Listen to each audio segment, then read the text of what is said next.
Welcome to Living Mirrors with Dr. James Cooke. Last week, my living mirror theory of consciousness was published in the Journal of Consciousness Studies, so I thought this would be a good moment to say a bit more about my take on the place of consciousness in the natural world. So, the problem facing science that I'm trying to address is the question of how mind relates to matter. It's been called the mind-body problem, the hard problem of consciousness, and it can also be thought of as this question of the place of consciousness in the natural world. You know, in science, we think of the natural world as consisting of the physical stuff, of matter, and consciousness poses a problem for that materialistic worldview because it doesn't seem to be made of matter if you think of it as a substance. And so how does it fit in? Is it a separate thing? That's called dualism, if you think that mind and matter are two separate things. Is it an illusion? That's a position some scientists take. Or is the opposite true? Is it the case that consciousness is somehow primary and the universe, what we think of as the physical world, is somehow secondary to consciousness, like an appearance within it? And I've had a few people who take that line, like Bernardo Kastrup and Donald Hoffman in particular. But my take is that consciousness is not a substance, it's not a thing. I also don't think matter is a substance. I don't think substances really exist. These materials that things can be made out of that just have their own independent existence as a substance. I think of all of reality as a process. I think that matter is a process that we can describe quantitatively with numbers, and that's the kind of game of science. And I think that consciousness and the mind are also processes. And another process that I think holds the key to understanding how consciousness and matter relate is the life process. So with life, you have patterns in what we call the material world. Remember, that's just parts of reality that we can quantify with numbers, parts of reality that exist in the space in between us, where we can measure and come to agreements on quantities to describe the operation of that part of the universe. And so life is a pattern in matter. And if you look at the thermodynamics of life, or if you think of that another way, just how is it that those patterns kind of perpetuate themselves? How is it that they exist in this wider context? There's this thing you find, which is that in order to keep the pattern going, the system needs to perform what's called inference. It needs to try to infer things about the world around it.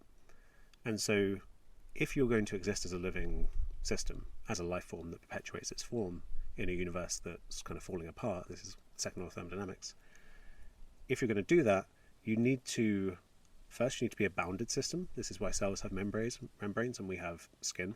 You can't just be this kind of this thing that isn't enclosed, this kind of nebulous thing just kind of weaving its way through the world. It turns out that physics kind of requires you to be this bounded, enclosed three-dimensional structure.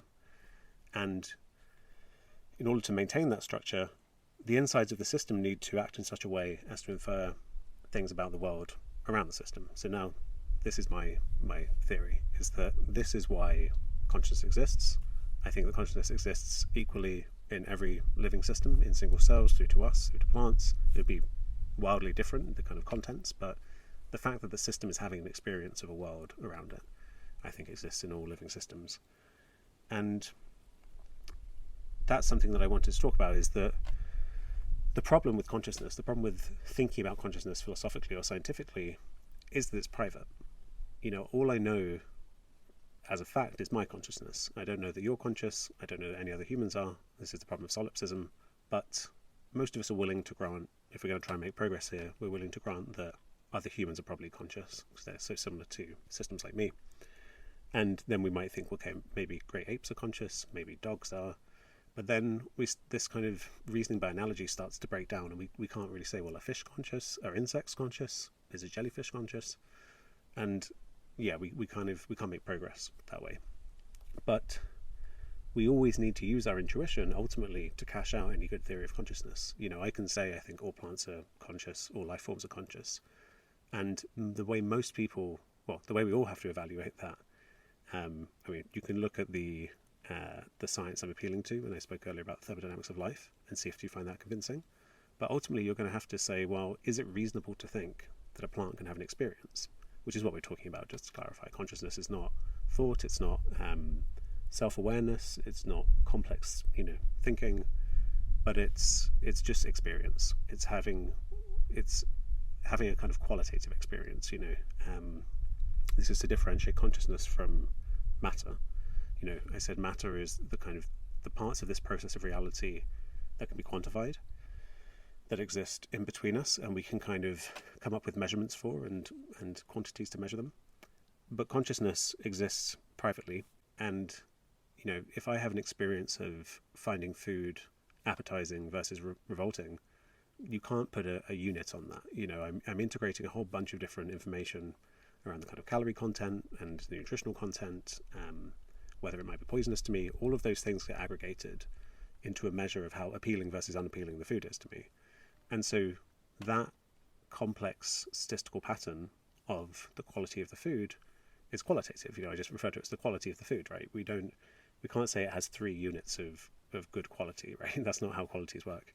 And this is another kind of way that I think this offers a solution to thinking about how consciousness relates to matter, is that quantities are, these kind of can be measured in units, and as we do in physics, but qualities are these relative patterns. More appealing food for a system like me is a highly kind of complex measure, but it's this relative thing. It's either more or less of something, and that's what it is to be qualitative. And so, I think about these patterns as existing, and that living systems have to infer them, have to basically inside them. They have to come up with a kind of simulation of what those patterns are. To use more flowery language, I don't usually like using the word simulation, but it gets across the idea. And it has to kind of come up with a framework of different beliefs. Belief is another word that's tricky, because people think of beliefs as kind of sentences that you can say are true and false. That's called a propositional belief, but these are non-propositional beliefs. Like right now I believe that I exist, in a very raw way. I don't have to say that sentence. Clearly something seems to be happening. Existence seems to be here right now.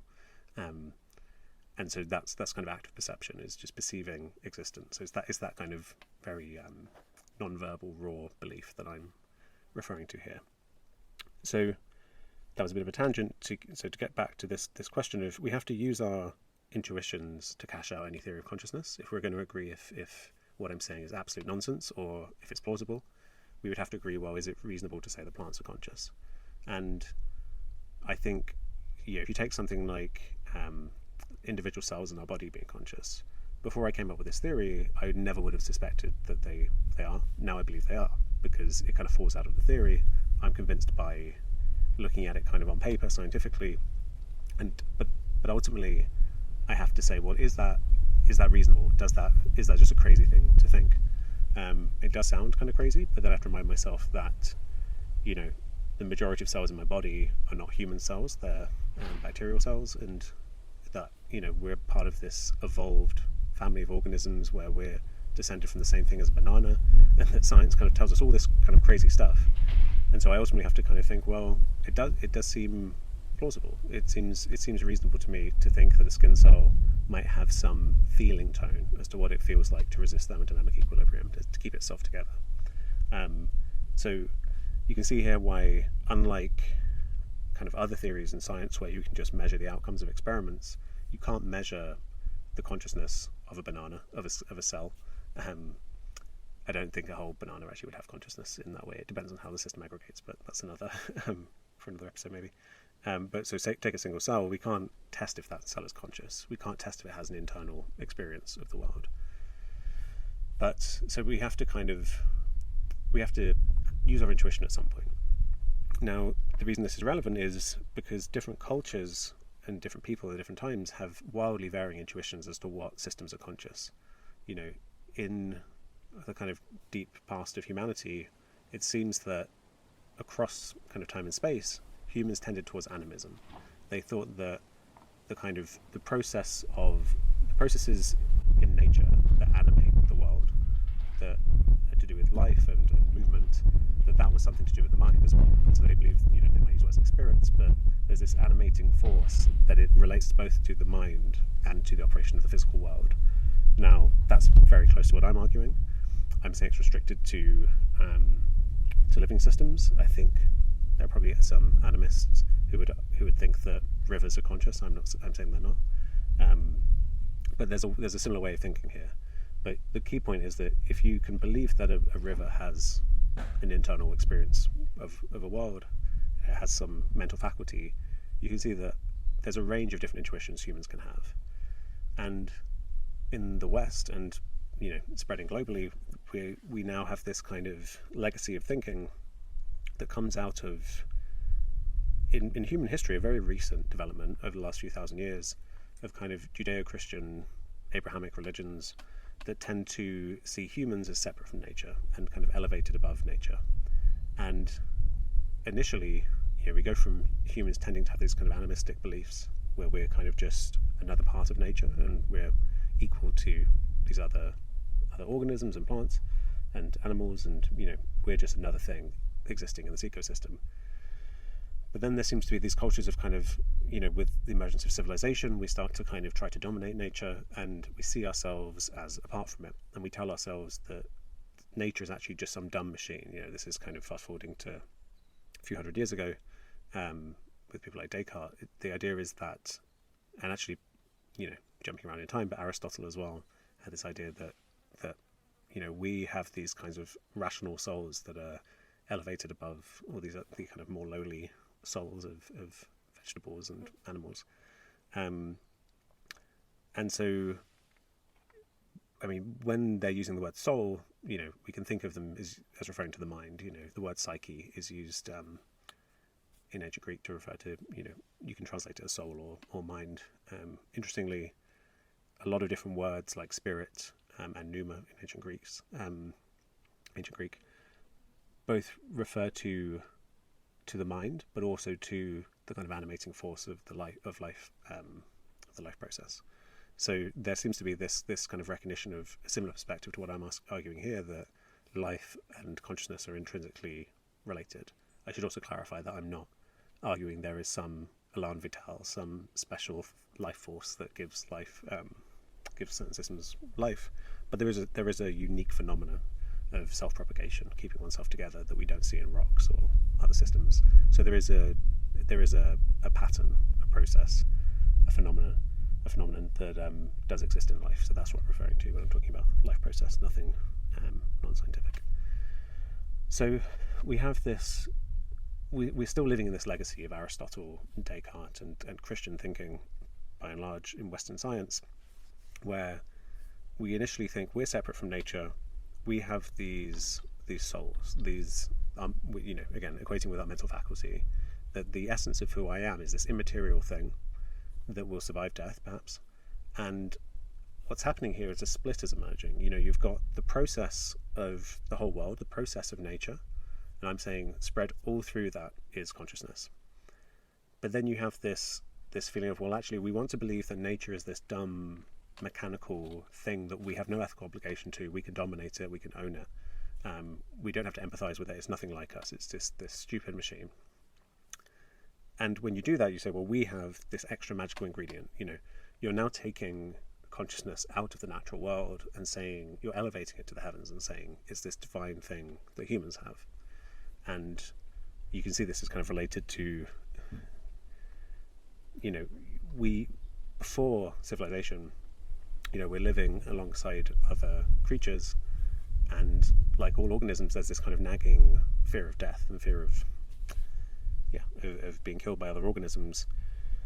And most cultures seem to have practices to allow us to overcome that fear and live in balance with the rest of the ecosystem. This is where kind of plant medicines and rituals and things seem to come in as a kind of crucial part of making us feel okay with the churn of existence, that we have our time here and then we die, and then there's kind of rebirth from in nature.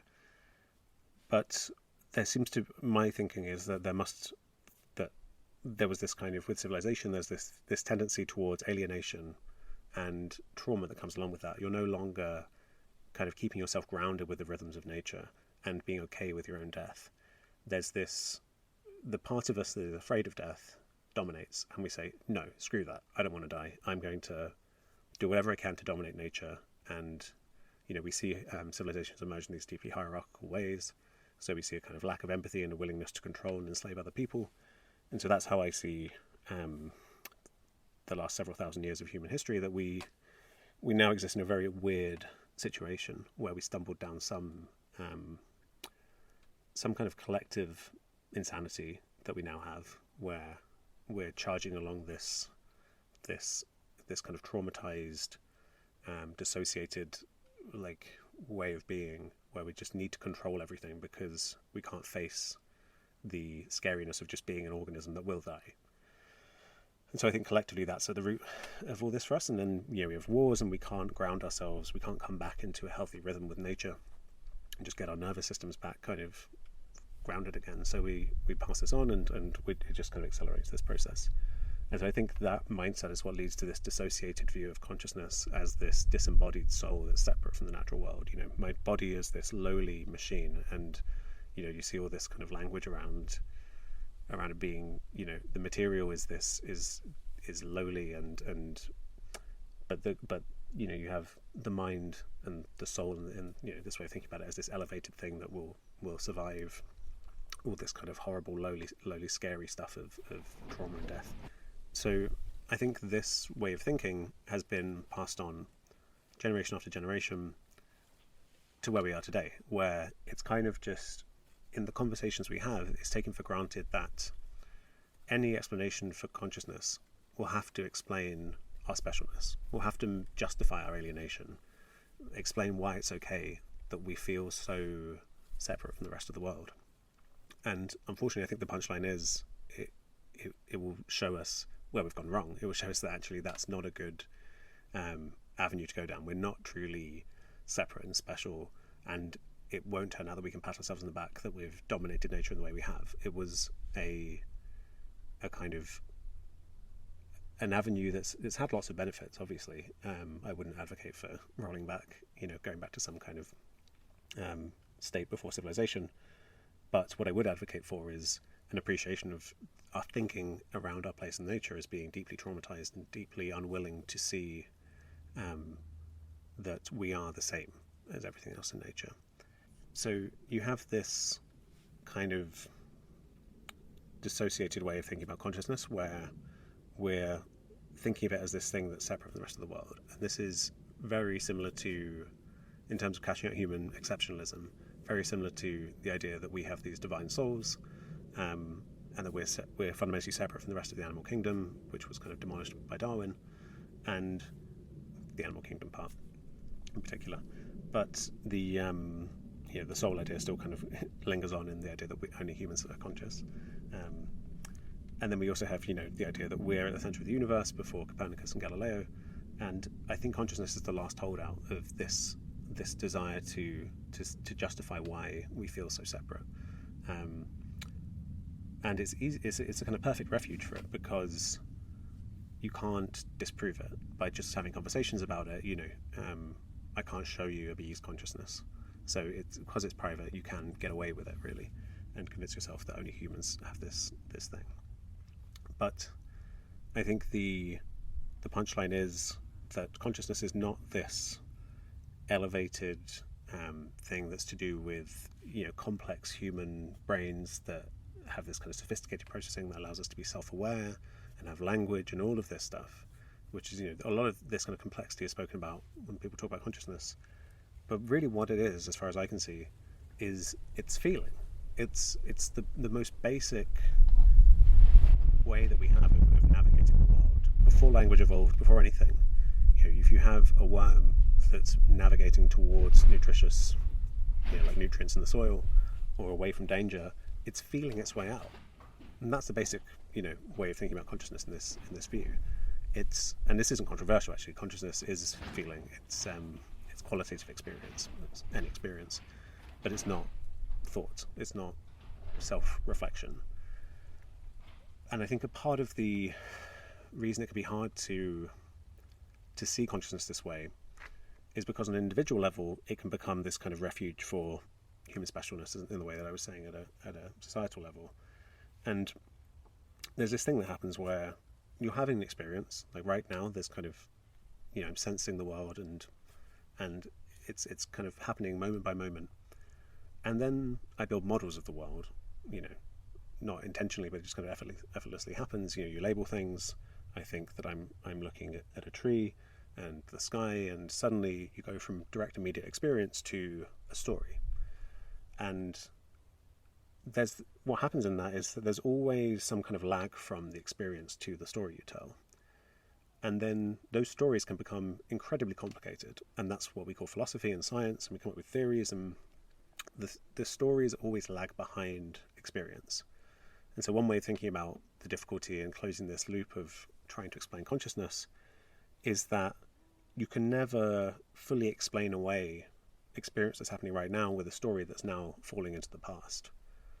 And if you stop with the storytelling and you turn consciousness in itself, and you're just wordlessly aware of consciousness and of feeling, I mean, if you do that perfectly, that's effectively enlightenment, but people can have kind of tastes of these experiences with psychedelics as well, where you're just fully in the present moment.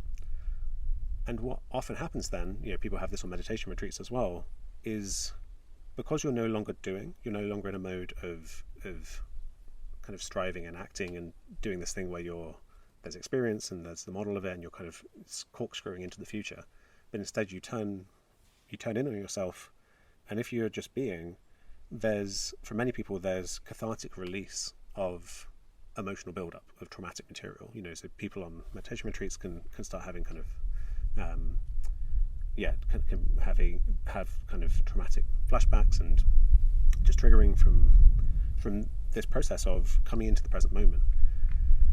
And that's to do with, the way I see it, that's to do with the fact that life is inherently homeostatic, and if you stop doing things to run away from these parts of yourself that you don't want to confront, it will naturally bring it up. And if you can manage to kind of allow that process to happen, which it isn't always possible, especially if you're in the middle of a meditation retreat, that's not going to be a good time to start kind of physically shaking out trauma. But somatic experiencing is something I've personally found very useful in this. There are ways to move through traumatic material. But I think to really have answered the question of the place of consciousness in nature requires us to make this slight adjustment in our thinking, where we're thinking, we're building up models, we're telling stories, and at the last minute, to really kind of get an intuitive feel for what's going on with consciousness, we need to turn to, because you've got this gap from experience consciousness to the storytelling, the narrative, you need to turn consciousness in itself, and that's how you close the gap. But for many people, I think there's actually a correlation, just through my observations of this stuff, between the kind of people like us who are interested in consciousness and having emotional distress under the surface, because it can often come from a place of feeling unsafe in the world and thinking, well, I need to intellectually understand what the hell is going on here. And consciousness is very much tied up with trying to understand the kind of baseline of reality, because you can start to get into questions of, does only my mind exist? Do I see the world as it is? Consciousness is all tied up with what's real. And so I think for a lot of us, you can invest an entire career getting invested emotionally in this interminable gap between your intellectual understanding and your actual experience of the world.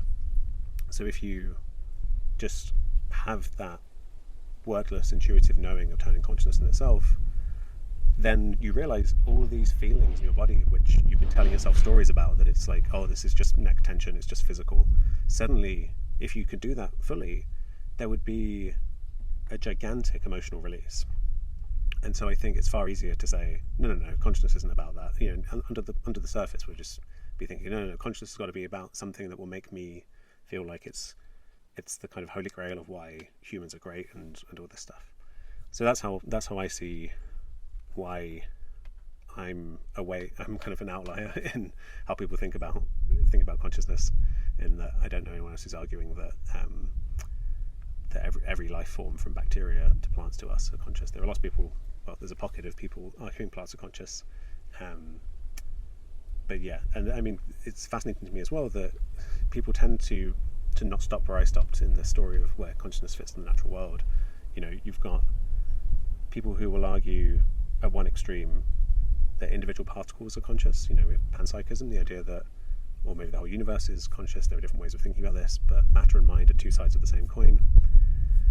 And so this wind right now is conscious, or at least the particles inside it are. and that the whole universe is in consciousness. And then at the other extreme, you have people who say only the physical world exists and consciousness is an illusion. And then you have the very common view in neuroscience that it's something to do with brains, animals, nervous systems, so definitely not plants or bacteria.